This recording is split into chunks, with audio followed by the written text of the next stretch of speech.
দেখে নাও আজকের 15টা বিপরীত শব্দ। প্রথমে রয়েছে দেখো হলাহল। হলাহল মানে হচ্ছে বিষ, আর এর বিপরীত শব্দ হচ্ছে অমৃত। হাজির, গড় হাজির। হাজির মানে উপস্থিত হওয়া, আর গড় হাজির মানে যে ঠিক মতো উপস্থিত হয় না, সেটা হচ্ছে গড় হাজির। হার, জিত। হাল, সাবেক। হাল হাল হাল মানে হচ্ছে বর্তমান কাল, আর সাবেক মানে হচ্ছে অতীত বা পুরনো দিনের যে সময়, সেটাকে সাবেক বলে। হালকা, ভারী। হিত, অহিত। হিত মানে হচ্ছে ভালো, আর অহিত মানে যেটা ভালো না আর কি। আর হিসেবি, বেহিসাবি। হুঁশ, বেহুঁশ।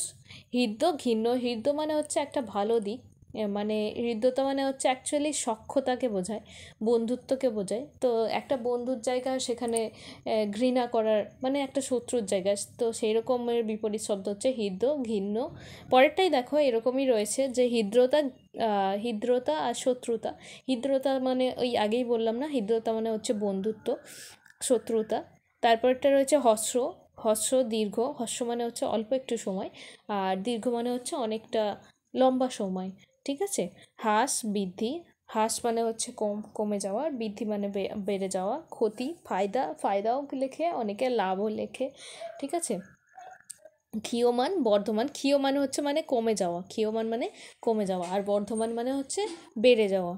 সেরকম শেষেরটা রয়েছে দেখো স্মৃতি, বিস্মৃতি। স্মৃতি মানে মনে রাখা, আর বিস্মৃতি মানে ভুলে যাওয়া। আজকে এই পর্যন্ত, এরপরে আবারও হাজির হব বিপরীত শব্দ নিয়ে।